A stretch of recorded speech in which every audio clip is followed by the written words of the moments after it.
Lakini mechanism nyingine ambayo ndani ya life jacket ina relate kabisa na physics kiuhalisia kabisa ni kwamba hii fulana ya kujiokolea ambayo inajulikana kwa jina la life jacket, hii fulana imetengenezwa kwa material ambayo yanaweza yakamsababisha mtu yoyote mwenye uzito wa zaidi wa kilogramu 90 mpaka 100 akiwa ameivaa hii life jacket, ni kwamba mtu huyu anakuwa na uwezo wa kuelea na sio kuzama.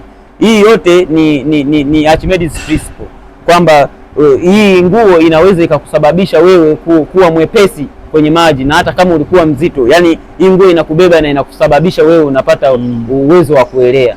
Kwa hiyo ni physics pia.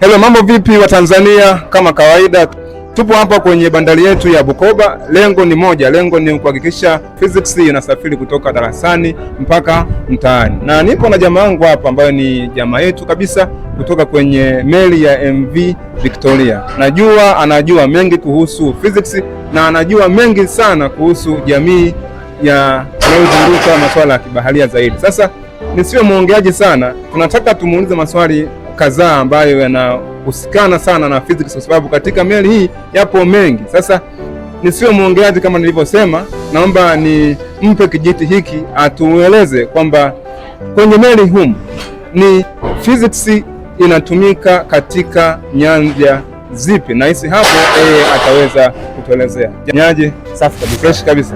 Bisha vipi?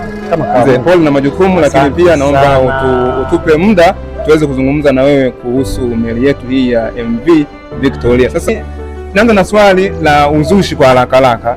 Yapo maswali mengi kwenye mtihani yanakuja. Moja wapo ya swali hilo linasema kwamba kwa nini meli haizami lakini shilingi 100 inazama? Tuanze na hilo swali, lakini pia nitakuachia na wewe uhuru uweze kutuelezea kwa upana zaidi kuhusu meli. Asante kwa kunipa nafasi hiyo. Kwenye swali lako moja kwa moja nikienda kwenye majibu ni kwamba kwa nini meli inaelea na shilingi inazama? Kiuhalisia hapo unazungumzia physics. Physics ina majibu ambayo yanaonekana, sio ya kufikirika, ni majibu ambayo yanaonekana. Kwa hiyo kiuhalisia physics ndio inaelezea kwa nini shilingi ina uwezo wa kuzama na meli inaelea. Hili swali liko kitaalamu sana na jamii inatakiwa itambue kwamba physics inaishi na physics inafikika. Kwanza kabisa watu wanachotakiwa kujua kwamba meli ni kitu kikubwa sana na kimeundwa kwa vyuma vingi, lakini inaelea, na shilingi ni kitu kidogo sana na kulingana na shape yake, lakini uwe fursa hii kuielezea jamii kwamba physics bado inaishi na physics bado ipo na physics bado ni fursa kubwa sana. Tuna vifaa vingi ndani ya meli na vifaa hivyo ndani ya meli vinahitaji wataalamu. Wataalamu hao sio wataalamu wengine, ni wataalamu ambao wamebobea kiundani zaidi katika nyanja ya physics. Hapa mbele yangu kuna winchi, kuna winch box control ambayo winch control hii imeundwa kwa material ya umeme. Kuna material ya umeme, lakini pia inahitaji umeme pia ili iwe active kunyanyua. Maana hii ni winch ladder control, ambapo ladder hiyo iko kwa upande wa chini, na ili ifanye kazi ni lazima physics iendelee hapa. Nikizungumza physics ni uwanja mkubwa sana. Kuna umeme hapa. Kama unavyoona kuna button ambazo zinahitaji umeme. Tuna line, tuna motor heater, tuna motor heater, na tuna power switch. Hii power switch lazima iwe on, hiyo ni physics tayari. Ili ikiwa on na ifanye kazi, ina maana kule ndani ya meli yetu kuna generation ya power, electricity power ambayo inakuwa imezalishwa, inafika mpaka maeneo haya na inaleta nguvu kubwa, na umeme huo unafanya kazi ya kunyanyua hiyo ladder yetu. Kwa hiyo yote ni uwanja mkubwa wa physics. Kwa hiyo jamii inatakiwa ielewe physics bado ipo na inaishi na inaonekana. Huo ndio walisia. Sasa asante. Sasa mimi nianzie kwenye mota hapo. Ndio. Nikiwa nafundisha mimi kama mwalimu, mota ipo kwenye topic inayoitwa electromagnetism. Ndio. Maana yake ni uzalishaji wa umeme kupitia mabadiliko ya magnetic flux. Mimi najua wewe ni mwanaphysics unaelewa, si ndivyo? Sasa kama umesema mota, si ndivyo? Hii mota ndio ipo hapa, si ndivyo? Ndio. Na maana yake humu kuna sumaku au vipi? Imekaaje hapa? Yani kiufupi ni kwamba mpaka umeme upatikane wa kunyanyua rada yetu hiyo. Nikizungumzia umeme unaozalishwa hapa unatoka kwenye sosi ya chini kabisa. Kwa hiyo magneti zipo na umeme mpaka unapatikana ni kwamba umekamilika kwa miundo yote inayozalisha umeme. Asante mwana. Kingine ndugu yangu, baada ya hapa ni kwamba tuna mota pia hapa, tuna mota ambayo ipo kwa ajili ya kushusha boti zetu panapokuwa pametokea emergency. Kwa hiyo mota yetu hii ili ilani ni kwamba tunamaanisha ni physics pia hii ni physics pia. Kwa hiyo hii yote inaonyesha kwamba physics bado ipo, na hapa tuna wataalamu ambao wapo, wataalamu tupo wengi wa nyanja tofauti ambao tumebobea kwenye haya mambo. Kwa hiyo hii moto ilifanya kazi tunaponyeza au hii ni paneli yake ambayo hapa kama unaona hapa kuna oni na kuna kustop, yani kuna kuzima na kuiwasha.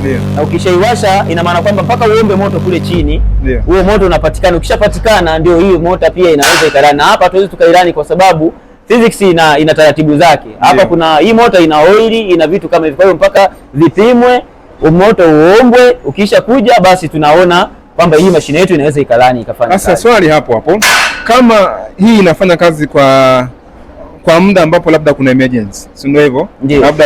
Labda tuseme kama kwenye kutoa msaada, si ndio? Ndio. Sasa imetokea emergency kwa mfano, tupo sawa, na hii imesema inahitaji process fulani ndipo inapofanya kazi. Process ni moja tu, kama sio mbili. Moja ni ya kuomba moto ambao ufike mazingira haya.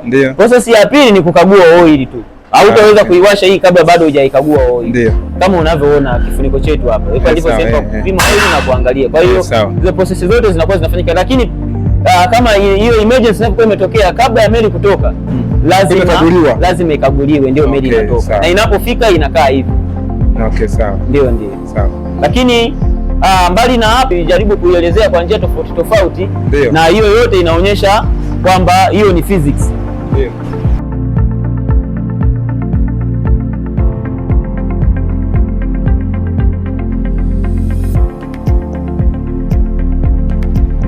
So ladies and gentlemen, karibu tena kwenye mwendelezo wa safari yetu hii ya MV Victoria, na hapa nipo na jamaa yetu kama kawaida, na swali jingine ambalo nataka nimuulize ninasema kwamba katika meli tunadili sana na usalama, si ndio hivyo mkuu? Sahihi kabisa. Na kwenye usalama na hiki ni kifaa ambacho ni mojawapo ya usalama zaidi.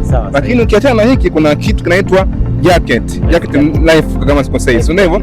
Pale kuna reflector, japo kwa bahati nzuri hatujapata jacket hapa, lakini tutaona ile reflector inafanya kazi kwa namna gani na umuhimu wake ni upi? Asante, nitaelezea. Hii ni kweli sahihi kabisa kwamba hicho ni kitengo cha uokozi na hivyo ni vifaa vya uokozi. Unapozungumzia life jacket na reflector ni vitu ambavyo ni kama kulwa na doto, kwamba hakuna life jacket lisilokuwa na reflector likatambulika kwamba hilo ni life jacket. Kwa hiyo kila life jacket ni lazima iwe na reflector. Sasa naenda direct kwenye swali lako kwamba kazi ya reflector ni kwa nini liwe na reflector au kazi yake ni nini? Reflector inakuwepo kwenye life jacket kusaidia muokozi au anayekuja kuokoa mtu aliyevaa life jacket iwe rahisi kumuona, especially kwa majira ya usiku. Tunajua reflector ina tendency ya kureflect mwanga. Kwa hiyo kwa mfano mtu amepata emergency majira ya usiku au wakati wa usiku, kwa hiyo ile reflector inakuwa kwenye life jacket kusaidia wewe unaenda kumuokoa mtu yule aliyevaa life jacket, kwamba kuwa na uwepesi au urahisi wa kumuona. Kwa hiyo utakapopiga tochi au maeneo halipo, ukimilika taa, mtu aliyevaa life jacket na ile reflector inakusaidia kureflect na kuona maana yake kwa mbali. Sawa. Sasa hapo mimi nahisi ni kuombe, kwa sababu wewe ni mzoefu zaidi kwenye hizi kazi na mimi ni mwalimu na vijana wangu ambao wanatamani pengine wawe madereva wa meli, manahodha wanasema, si ndio hivyo? Ni somo moja hapo ni physics, si ndio hivyo? Lakini tuna changamoto vijana wengi sasa hivi wanaona kama physics haina umuhimu. So hivyo una neno lolote ile la kuambia vijana ambao pengine nawafundisha au na wengine ambao wananisikiliza kwa sasa na pengine wazazi ambao wana watoto wao wapo nyumbani? Asante. Nitoe rai na nikupongeze mwalimu kwa kuwaleta wanafunzi wako katika meli yetu. Ni kwamba tunahitaji sana kwa wingi, yani tunahitaji sana, nikisema sana yani ni kwa wingi, watu waelewe kwamba physics ipo na inaishi na inahitajika na inaitumika. Kwa hiyo nitoe rai kwa wanafunzi wanaoniona au watakaonisikiliza au wanaonisikiliza kwamba physics ipo na inawahitaji na wao wanahitaji physics kuifahamu vizuri. Hilo ni moja, lakini la pili ni kwamba kuelewa physics fursa tosha kabisa ya mtu kuwa kwenye nyanja nzuri. Maana kuelewa physics ni kujiajiri, kuelewa physics ni fursa kuajiriwa, kuelewa physics ni kupata maarifa mengi ambayo yanaweza kukutoa katika level moja kwenda sehemu nyingine. Kwa hiyo na katika tasnia ya kibaharia, somo la physics, geography, haya ni masomo ambayo yanaweza yakamvusha mwanafunzi kutoka sehemu moja kwenda sehemu nyingine. Kwa hiyo nitoe rai kwa mwanafunzi yoyote ambaye anaiona kwamba physics ni ngumu. Physics sio ngumu. Physics ni somo ambalo ni jepesi kama masomo mengine, lakini pia linahitaji concentration, lina utulivu tu, linahitaji utulivu tu. Kwa hiyo unapohitaji kusoma masomo hayakuhitaji uwe na mambo mengi, ni utulivu tu. Ukiwa na utulivu ili somo haliwezi likawa gumu, linaonekana kuwa jepesi na ni rahisi sana. Asante sana. Hiyo jacket inaweza tukaipata pengine hata picha watu wakaiona. Ni sahihi, ziko hapa juu. Basi asante. Kuna mabwana, nipo hapa kwa lengo la kuoneshwa jacket life na vifaa vingine ambavyo vinasaidia kwenye uokoaji, lakini vikifanya kazi sambamba na principles za physics. Kwa mfano hapa tuna principle nyingi. Kwa mfano ya kwanza kabisa ni Archimedes principle, na hisi wengi tunaijua, na kama ulisoma ni jambo zuri, lakini kama hujasoma, kwenye video zangu zinazofuata utajifunza zaidi kuhusu Archimedes principle. Sasa twende kwa jamaa yetu hapa atuoneshe zaidi kuhusu hiyo jacket life na reflector iko wapi. Asante. Tulipokuwa tunaizungumzia life jacket kwenye mazungumzo yetu, tulikuwa tunamaanisha kifaa hiki hapa, na hiki ni kifaa mojawapo ambacho kinatumika katika nyanja za uokoaji panapokuwa kumetokea emergency ndani ya meli. Na reflector nilizokuwa nazizungumzia kwenye life jacket nilikuwa namaanisha hizi vitu vinavyoonekana hizi marumaru zinazong'aa hapa, hizi ndizo reflector. Na katika life jacket yetu zipo upande huu wa nyuma na upande wa mbele hapa hivi. Hizi ni reflector ambazo kama nilivyokuwa nimeisha kuelezea kwamba hizi zinamsaidia mtu kuonekana especially katika majira ya usiku. Lakini mechanism nyingine ambayo ndani ya life jacket ina relate kabisa na physics kiuhalisia kabisa ni kwamba hii fulana ya kujiokolea ambayo inajulikana kwa jina la life jacket, hii fulana imetengenezwa kwa material ambayo yanaweza yakamsababisha mtu yoyote mwenye uzito wa zaidi wa kilogramu 90 mpaka 100 akiwa ameivaa hii life jacket, ni kwamba mtu huyu anakuwa na uwezo wa kuelea na sio kuzama. Hii yote ni Archimedes principle, kwamba hii nguo inaweza ikakusababisha wewe kuwa mwepesi kwenye maji, na hata kama ulikuwa mzito, yani hii nguo inakubeba na inakusababisha wewe unapata uwezo wa kuelea. Kwa hiyo ni physics pia. Ndio. Asante. Haya, asante sana.